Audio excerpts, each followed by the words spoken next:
32번부터 33번 하나님이 우리를 부르신 이유는 무엇입니까? 우리 데살로니가전서 4장 7절부터 8절 말씀입니다. 하나님이 우리를 부르심은 부정하게 하심이 아니요 거룩하게 하심이니 그러므로 저버리는 자는 사람을 저버림이 아니요 너희에게 그의 성령을 주신 하나님을 저버림이니라. 데살로니가전서 4장 7절부터 8절 말씀. 아멘 아멘. 우리 이 말씀을 우리가 암송교회니까 5번 선포하면서 암송하도록 하겠습니다. 데살로니가전서 4장 7절부터 8절 말씀. 하나님이 우리를 부르심은 부정하게 하심이 아니요 거룩하게 하심이니 그러므로 저버리는 자는 사람을 저버림이 아니요 너희에게 그의 성령을 주신 하나님을 저버림이니라. 데살로니가전서 4장 7절부터 8절 말씀. 아멘 아멘. 데살로니가전서 4장 7절부터 8절 말씀. 하나님이 우리를 부르심은 부정하게 하심이 아니요 거룩하게 하심이니 그러므로 저버리는 자는 사람을 저버림이 아니요 너희에게 그의 성령을 주신 하나님을 저버림이니라.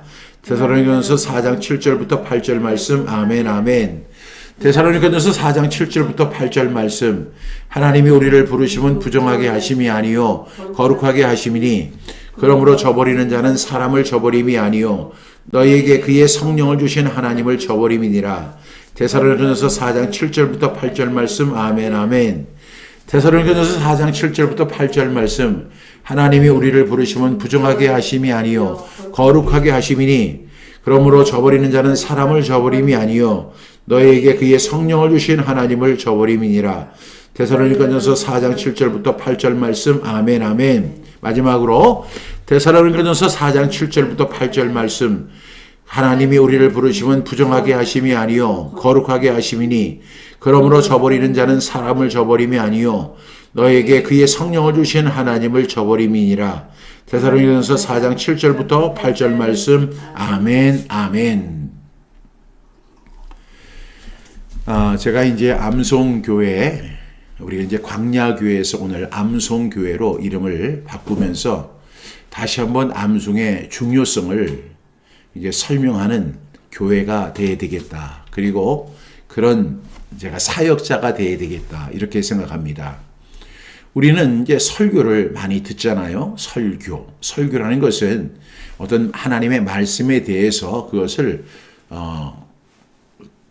그 내용을 가르치는 내용이에요. 근데 저는 이 암송학교 사역을 하고 또 암송교회를 에서 제가 사역을 하면서 저는 설교보다는 설명을 해야 하겠다. 설교라는 것은 자기 생각이 많이 이렇게 들어가잖아요. 그래서 제가 매일 아침 6시 30분 우리 성경 암송임 365를 진행할 때도 오늘 우리가 암송했던 말씀 그 한 절 그리고 그 말씀을 그대로 그냥 풀고 설명하고 그 다음에 그 말씀 또 설명하고 이렇게 진행을 하고 있잖아요. 어떻게 보면 참 재미가 없습니다. 왜냐하면 제가 읽은 아주 재미있는 책을 여러분에게 소개하거나 또한 저의 경험이나 간증을 이렇게 이야기하면 더 귀에 쏙쏙 들어오고 훨씬 재미도 있을 것 같아요. 그런데 제가 만약에 톨스토이 이야기를 하라고 한다면 톨스토이 그 이야기를 정말 재미있게 그냥 눈물 나도록 그다음에 콧물이 다 빠지도록 재미있게 이야기할 수 있겠지만 제가 지금 여러분에게 설명하고자 하는 것은 그런 어떤 책이 아니고 그냥 하나님의 말씀이잖아요. 그리고 하나님의 말씀에 대한 무게감이 있거든요. 그 무게감을 제가 감히 그 하나님의 말씀에 무게가 있는데 이걸 가지고 제가 그냥 막 하하 호호 이렇게 하면서 설교하는 것은 저에게는 상당히 버거운 일이라고 생각을 했습니다. 그래서 저는 이 시간에 말씀을 설명하는 그런 목회자로 여러분들이 이해를 해 주셨으면 좋겠어요. 설교를 잘하는 분들은 세상에 되게 많지만 그분들을 보면 이렇게 한 절 한 절을 그대로 이렇게 풀어주는 설명을 잘 안 하는 것 같아요. 그냥 자신들이 하고 싶은 이야기를 성경과 이렇게 해서 이렇게 같이 병행해서 설교하는 것 같은데 저는 그렇게 하고 싶지 않은 것 같아요. 그래서 저는 이 말씀을 이렇게 하나하나 풀어가면서 설명을 해 나가려고 합니다. 이미 우리가 암송을 하다 보면 제가 생각하기에는 최소 50% 이상은 이 말씀의 의미를 말씀을 전하는 사람이나 설명하는 사람이나 지금 듣고 있는 분들이 다 이해를 한다고 생각합니다. 그렇지만 또 어떤 부분은 다 이해를 못하는 부분이 있기 때문에 그 부분을 자세히 설명하는 것이 더 좋겠다. 예수님께서 그 엠마오로 내려가는 두 제자를 향해서 이렇게 말씀을 하시잖아요. 그리스도가 고난을 받고 십자가에 못 박혀 죽었다가 3일 만에 다시 살아나야 할 것을 자세히 설명하셨다. 이렇게 말씀하고 있거든요. 예수님은 그 엠마오로 내려가는 두 제자에게 설교하지 않으셨어요. 자세히 설명하셨어요. 저도 이 시간에 오늘 주신 말씀 데살로니가전서 4장 7절부터 8절 말씀을 자세히 설명하려고 합니다. 오늘 데살로니가전서 4장 7절부터 8절 말씀해 보니까 하나님이 우리를 부르심은 부정하게 하심이 아니요 이렇게 이야기하잖아요. 이것은 바로 부르심의 목적이라는 것입니다. 우리가 예수를 믿고 이제 하나님의 자녀가 되면은 이제는 우리는 어떤 다른 삶을 살아야 돼요. 고린도후서 5장 17절에 보면 그런즉 누구든지 그리스도 안에 있으면 새로운 피조물이라 이전 것은 지나갔으니 보라 새 것이 되었도다 이렇게 말씀하고 있잖아요. 그렇다면 하나님이 우리를 부르심은 부정하게 하심이 아니요. 이 말씀은 뭐예요? 하나님이 우리를 부르셨다. 우리를 구원받게 하셨다. 거듭나게 하셨다. 하나님의 아들이 되게 하셨다. 죄사함을 받게 하셨다. 그리고 우리에게 천국 시민권을 주셨다. 이 이후에 이렇게 하신 목적은 우리를 부정하게 하심이 아니라는 것이죠. 다시 말하면 하나님은 우리가 죄 속에 살도록 부르지 않으셨다는 것입니다. 예수를 믿기 전과 예수를 믿은 후의 삶이 똑같지 않기를 바라셨다는 것입니다. 바울은 이 부분을 분명하게 설명을 하죠. 하나님이 우리를 부르심은 부정하게 하심이 아니요 하고 아닙니다 라 이야기합니다. 하나님이 우리를 구원하신 목적은 죄를 용서만 하고 죄 가운데 그대로 살게 하시는 것이 하나님의 목적이 아니라는 것입니다. 그래서 우리가 예수를 믿기 전에는 어차피 죄인이었고 죄 속에서 죽을 수밖에 없는 사람이기 때문에 그것이 다 죄가 합리화될 수 있어요. 그러나 우리가 이제 하나님께서 우리를 부르셔서 구원받게 하시고 하나님의 자녀가 된 이후에는 이제는 우리가 죄 속에 살아서는 안 된다는 것입니다. 따라서 죄를 품고도 괜찮다고 말하는 신앙, 은혜를 핑계로 타협하는 삶, 그리고 예배는 열심히 드리는데 삶이 변하지 않고 변화되지 않는 그러한 삶을 주님께서 원하는 것이 아님을 바울은 분명히 이야기합니다. 어떻게? 하나님이 우리를 부르심은 부정하게 하심이 아니요 라고 이야기합니다. 하나님은 우리를 죄에서 건지셨지 죄 안에서 계속 머물라고 말씀하지 않으셨다는 사실을 분명히 기억하는 저와 여러분 될 수 있기를 바랍니다. 두 번째 문장이 뭐예요? 하나님이 우리를 부르시면 부정하게 하심이 아니요. 그 다음에 분명한 목적을 말씀하시죠. 부르심의 핵심입니다. 거룩하게 하심이니 라고 말씀합니다. 거룩은 단순히 깨끗해지는 도덕이 아닙니다. 거룩의 핵심은 하나님께 속한다는 것입니다. 여러분 우리가 구원받은 다음에 우리가 계속 부정하게 살기를 하나님이 원치 않으신다는 거예요. 그러면 어떻게 살기를 원하시느냐? 그 부르심의 핵심은 뭐냐면 거룩하게 하심이라는 거예요. 저와 여러분이 어떠한 삶을 살아야 하느냐? 거룩한 삶을 사는 것이 하나님의 의도라는 것입니다. 그러면 거룩하다는 것은 뭘까요? 세상의 방식대로 살지 않고 하나님의 방식대로 살아가는 것입니다. 제가 성경 암송의 입장에서 이야기한다면 왜 우리가 성경 암송을 하느냐? 우리는 이전에 세상의 습관과 어떤 전통에 따라서 살아왔는데 우리가 구원받은 이후에는 우리가 어떻게 살아야 하냐면 하나님의 말씀대로 살아야 돼요.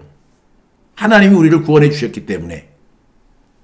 그리고 말씀에 순종하는 삶을 살아가는 것입니다. 그러니까 내 삶의 가치관이 이제는 세상 것, 그리고 예전에 내가 쌓았던 모든 가치관 다 내려놓고 성경의 가치관을 따라가야 하는 거예요. 세상에도 철학이 있었죠. 근데 그 세상의 철학 다 내려놓고 성경의 철학을 따라가는 것입니다. 이것이 바로 거룩한 삶입니다. 그리고 죄의 기준이 아니라 말씀의 기준으로 살아가는 것입니다. 그리고 이제까지 저와 여러분 가만히 생각해 보세요. 우리가 예수 믿기 전에는 무엇을 위해 살았습니까? 여러 가지 다양한 형태로 우리가 살아가지만 가만히 들여다보면 우리는 모두는 자기 욕망대로 살아가는 거예요. 욕망이 나를 이끄는 거죠. 내가 뭐 하고 싶다. 무엇을 사고 싶다. 어떤 집에 살고 싶다. 무엇을 누리고 싶다. 어떤 옷을 입고 싶다. 어떤 신발을 신고 싶다. 어떤 음식을 먹고 싶다. 자기 욕망에 이끌리는 삶을 살았던 거예요. 이것이 거듭나기 전에는 당연한 것입니다. 누구나 자기 욕망대로 살아가는 거예요. 그런데 우리가 이제 거듭나게 되고 구원을 받게 되면 이제는 새로운 방식으로 살아가야 되는데 자기 욕망대로 살던 사람이 그 자기 욕망을 다 내려놔야 돼요. 그래서 그리스도 예수의 사람들은 그 정욕과 탐심을 십자가에 못 박았느니라 갈라디아서 5장 24절에서 말씀하는 거예요. 그러니까 내 욕망, 내 정열까지 영어로 이야기하는 passion and desire를 다 십자가에 못 박아서 나는 진공 상태로 들어가는 것입니다. 진공 상태로 들어갈 때 그때 하나님이 말씀을 통해서 우리에게 삶을 인도해 주신 것입니다. 그래서 주의 말씀은 내 발의 등이요 빛입니다. 이렇게 고백하는 것이죠. 그러니까 이 거룩함은 완벽함이 아니라 뭐냐면 방향입니다. 하나님을 향한 방향, 말씀을 따른 방향, 이것이 바로 거룩함이라는 사실입니다. 그래서 나는 죄가 없어 이것이 아니라 나는 하나님께 속했어 라고 고백하는 것이 거룩하게 하심이다. 이렇게 기억할 수 있는 저와 여러분 될 수 있기를 바랍니다. 8절 말씀해 보니까 그러므로 저버리는 자는 이렇게 이야기하죠. 그런데 하나님이 우리를 부르시면 부정하게 하심이 아니라고 분명히 말씀했고 그 다음에 핵심을 알려주세요. 거룩하게 하심이다. 거룩함의 내용은 바로 하나님께 속하는 것이고 말씀을 향한 삶, 말씀이 인도자가 되는 삶을 살아가는 것이 거룩하게 하심이다. 이것이 당연한 것이다 라고 이야기하면서 8절 말씀에 그러므로 저버리는 자는 그런데 그렇게 살지 않는 사람들이 있다는 것입니다. 바울은 뭐라고 이야기합니까? 그러므로 저버리는 자는 사람을 저버림이 아니요 라고 이야기합니다. 여러분 사람을 저버리는 것도요 굉장히 매정한 것이고 그 비난받아 마땅한 것입니다. 그런데 하나님이 우리를 구원받게 하시고 새 생명을 주셨는데 그 이유는 우리가 부정하게 사는 것이 아니라 거룩하게 살아가야 되는데 그렇지 않게 살아간다면 그것은 단순히 사람의 규칙을 무시하는 것이 아니라 하나님의 규칙을 무시하는 것입니다. 하나님을 무시하는 거예요. 여기서 우리는 거룩을 가볍게 볼 수 없는 이유가 여기에 있는 것입니다. 이 정도는 괜찮겠지. 또 우리가 자주 하는 말이 있죠. 다들 그렇게 살잖아. 예수님도 마음은 원이로되 육신이 약하도다. 그렇게 말씀하셨잖아. 마음만 있으면 되는 거야. 그게 여러분의 생각이에요. 성경 그렇게 이야기하잖아요. 하나님이 우리를 부르시면 부정하게 하심이 아니요 거룩하게 하심이다. 그러므로 저버리는 것은 사람을 저버리는 것이 아니다. 이렇게 말씀합니다. 이 정도는 괜찮겠다? 하나님은 절대로 그렇게 말씀하지 않으세요. 다들 그렇게 살잖아. 저 김 집사도 그렇게 살고 저기 이 권사도 그렇게 살잖아.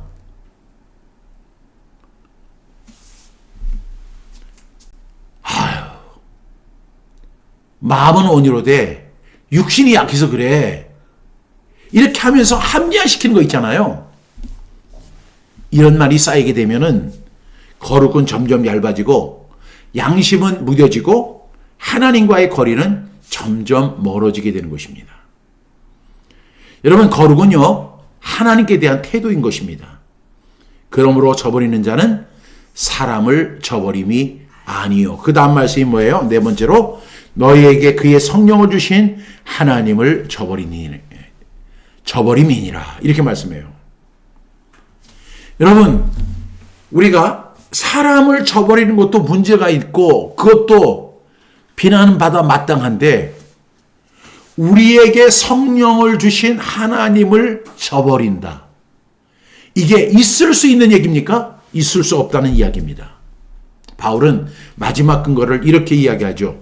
너희에게 그의 성령을 주신 하나님을 저버림이니라. 여러분, 한번 가만히 생각해 보세요. 여러분, 그렇게 살고 있지 않습니까? 여러분, 성령을 주신 하나님을 저버리는 삶을 살아가고 있지 않습니까? 왜 거룩이 가능합니까? 왜 거룩이 가능한 이유가 무엇입니까? 하나님이 우리에게 성령을 주셨기 때문입니다. 여러분, 저도 알고 여러분도 잘 아는 사실이지만 거룩은 사람의 의지로만 되는 것이 절대로 아닌 것을 우리는 너무너무 잘 압니다. 우리가 거룩해지고 싶어도 거룩해질 수 없는 죄성들이 너무너무 많다는 사실을 우리는 인정하지 않을 수가 없습니다.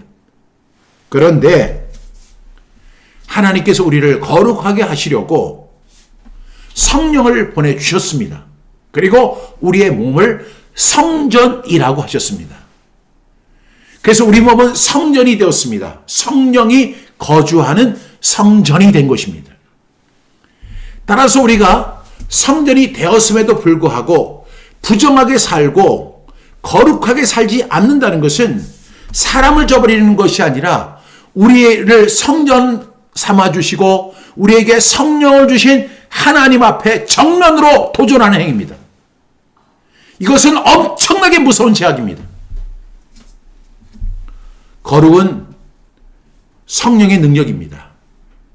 성령이 우리 안에 들어오셔서 죄를 미워하게 하고 말씀을 사모하게 하고 선택의 순간에 멈추게 하시고 우리가 넘어져도 다시 일어나게 하는 것이 바로 성령의 능력입니다. 그런데 우리가 감히 거룩을 저버리는 것은 성령의 음성을 무시하는 것인 동시에 우리를 성전 삼아주시고 우리 속에 성령을 보내주신 하나님 앞에 정면으로 도전하는 짓이고 하나님의 인도하심을 거절하는 악한 행위인 것입니다. 여러분, 데살로니가전서 4장 7절부터 8절 말씀을 우리는 수없이 많이 선포해 왔습니다. 문제는 뭐냐면 이 말씀을 선포하는데 그 말씀대로 믿고 말씀대로 살아내지 못했던 우리 자신을 회개해야 한다는 것입니다. 하나님이 우리를 부르심은 부정하게 하심이 아니라는 것입니다. 거룩하게 하시기 위해서 우리를 부르셨다는 것입니다. 그런데 우리가 만약에 그것을 저버렸다면 그것은 한 인간을 저버리는 그런 작은 행위가 아니라 우리에게 성령을 주신 성령의 전으로 만들어주신 성령님을 부정하는 것이고 하나님 앞에 정면 도전하는 것입니다. 지금까지 왜 우리의 삶에 변화가 없습니까? 그것은 바로 성령의 인도함을 거절했기 때문입니다. 그리고 성령의 인도하심을 무시했기 때문입니다. 여러분, 이 말씀 들을 때 무섭지 않으세요? 무섭잖아요. 제가 이 말씀을 가지고 감히 설교하지 못하는 이유는 제가 설명은 할 수 있는데 설교할 수 없는 것은 이 말씀이 여러분에게도 적용되지만 저 자신에게도 적용이 되는 거거든요. 그리고 이 말씀의 무게가 어마무시하지 않습니까?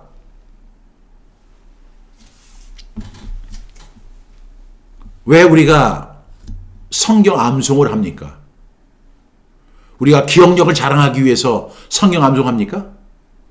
제가 가만히 보니까 이 성경 암송에도 우상이 있는데 그 우상이 뭐냐면 몇 절 암송했다. 이게 우상이에요. 사람들이 그것만 물어봅니다. 몇 절 암송하세요? 그리고 암송 좀 한다는 사람들은 항상 암송 절수를 자랑합니다. 그런데 그렇게 암송을 많이 하면 당신은 달라졌느냐 하는 거예요. 암송하는 그 사람은 달라졌느냐 하는 것입니다. 정말로 자기가 암송하는 그 말씀을 말씀대로 믿고 말씀대로 살아내고 말씀대로 순종하고 있느냐 하는 것이죠. 여러분, 성경 암송 절수 자랑하는 거 아니고 기억력을 갖다가 훈련하는 거, 그런 거 아닙니다. 성경 암송하는 이유는 뭐냐면 거룩하게 되기 위해서 암송하는 것입니다. 나의 죄성과 그리고 나의 마음은 항상 부정하거든요. 그러니까 자기 욕망에 이끌리면 결국 부정한 삶을 살아갈 수밖에 없는 것이 우리 인간입니다. 비록 거듭나고 구원받았다 하더라도 계속 부정된 삶, 다시 말하면 변화되지 않는 삶을 살고 있는 거예요. 10년을 믿어도 20년을 믿어도 30년을 믿어도 변하지 않는 이유가, 변화되지 않는 이유가 뭐냐면 하나님이 우리를 부르신 목적, 거룩하게 하심을 따라가지 않기 때문입니다. 그 결과 어떤 일이 되냐면 너희에게 그의 성령을 주신 하나님을 저버리는 일을 여러분 반복하고 있는 것입니다. 그렇기 때문에 여러분들은 여러분의 결과는 어떻게 될지 저는 장담하지 못합니다. 교회를 열심히 다니고 교회에서 직분 얻고 헌금생활 열심히 하고 그리고 남들 보기에 착해 보이는데 하나님이 우리에게 원하는 것은 그런 것이 아니라 거룩하게 하십니다. 여러분, 거룩해지고 있습니까? 저는 이 말씀을 묵상하면서 세 가지를 꼭 실천해야 되겠다. 첫 번째는 이 거룩은 감정이 아니라 선택이구나, 이런 사실을 깨달았습니다. 거룩은 기분이 좋을 때만 지켜지는 것이 아니라 선택의 순간마다 하나님의 편을 선택하는 것입니다. 거룩은 감정이 아니라 뭐라고요? 선택입니다. 또 두 번째로 제가 이 거룩한 삶을 살기 위한 두 번째 방안이 뭐냐면 작은 타협을 끊어야 한다는 것입니다. 여러분, 욕심이 잉태한 즉 죄를 낳고 죄가 장성한 즉 사망을 낳는다. 이게 보면 갑자기 큰 죄가 발생하는 게 아닌 것 같아요. 그 욕심은 아직 보이지도 않습니다. 근데 욕심이 잉태한 즉 죄를 낳습니다. 그러니까 우리는 뭐부터 해야 되냐면 작은 타협을 끊어야 합니다. 큰 죄는 갑자기 오지 않습니다. 작은 타협이 쌓여서 길이 됩니다. 그래서 오늘 작은 타협 하나를 끊어야 됩니다. 세 번째로 우리가 거룩하기 위해서는 말씀을 입에 두어야 합니다. 유혹의 순간에 우리 자신이 부정해지는 그 순간에 우리의 의지가 아니라 습관이 이깁니다. 우리가 말씀을 암송하고 선포하고 묵상하는 사람은 그 말씀이 살아서 나에게 경고합니다. 하나님이 우리를 부르시면 부정하게 하심이 아니요 거룩하게 하심이니 그러므로 저버리는 자는 사람을 저버림이 아니요 너희에게 그의 성령을 주신 하나님을 저버림이니라, 이렇게 말씀하시는 거예요. 이 말씀이 스피커가 돼서 막 말씀을 하는 거예요. 그 순간에 우리가 어떻게 해야 돼요? 말씀을 암송하는 순간에, 말씀을 선포하는 순간에, 그 말씀을 묵상하는 순간에 그 말씀이 막 스피커가 돼가지고 막 저한테 이야기를 하는 거예요. 그때도 죄를 지을 수 있는 그 배짱은 아무에게도 없습니다. 그 말씀이 이렇게 있는데 나 말씀 거스릴 거야. 말씀 집어 던질 거야. 난 내 마음대로 할 거야. 어떻게 말씀 앞에서 그렇게 할 수 있습니까? 아무도 그렇게 못합니다. 그런데 말씀이 망각이 되고 말씀이 저 뒤에 있으니까 말씀을 하나도 보이지도 않고 들리지도 않는 거예요. 그러니까 죄가 나를 정복합니다. 그러니까 내가 주께 범죄하지 아니하리 하여 주의 말씀을 내 마음에 두었습니다. 마음에 두는 거 안 이루어집니다. 입에 두어야만 마음에 들어갑니다. 그래서 말씀을 입에 두어야 합니다. 우리가 거룩하게 살기 위해서 몸부림쳐야 할 세 가지. 첫 번째가 뭐라고 했죠? 선택이다. 감정이 아니라 선택이다. 두 번째는요, 작은 타협 버려라. 세 번째는 어떻게 해야 돼요? 말씀을 입에 두어야 한다는 것입니다. 그것이 뭐예요? 태필린 복음이에요. 우리가 하나님 말씀을 선포하다 보면 점점 하나님의 말씀이 내 삶을 이렇게 잠식해오는 걸 느끼잖아요. 내가 하나님 말씀 선포 안 하면 아무리 거룩하게 살고 싶어도 거룩하게 살 수 있는 그런 조건이 단 1%도 안 주어져요. 근데 말씀을 선포하니까 그 말씀이 살아서 나한테 경고하고 설명하고 책망하고 교정합니다. 사랑하는 여러분, 하나님이 우리를 왜 부르셨다고 했어요? 부정하게 하기 위해서 부르셨습니까? 아니죠. 거룩하게 하시기 위해서 부르셨다는 것입니다. 거룩은 가만히 생각해 보면 굉장히 대단한 것 같은데 무거운 짐이 아닙니다. 하나님께 속한 자의 영광이 바로 거룩입니다. 성령께서 우리 안에 계시기 때문에 가능한 것입니다. 오늘 우리의 고백은 이렇게 돼야 됩니다. 주님, 거룩을 가볍게 여기지 않겠습니다.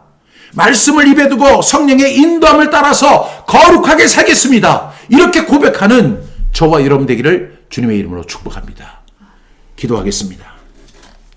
사랑하시는 주님, 우리를 부르심은 부정하게 하심이 아니요 거룩하게 하심이라고 말씀하신 것을 기억합니다. 우리가 거룩을 가볍게 여기고 타협했던 죄를 용서하여 주시옵소서. 우리 안에 계신 성령께서 죄를 미워하게 하시고 말씀을 사랑하게 하시고 선택의 순간마다 거룩을 선택하는 우리 모두가 되게 하여 주옵소서. 말씀이 우리 입에 있게 하셔서 유혹을 이기고 거룩을 지켜내는 삶을 살아갈 수 있도록 아버지 도와 주시옵소서. 이 모든 말씀 예수 그리스도의 이름으로 기도하옵나이다. 아멘.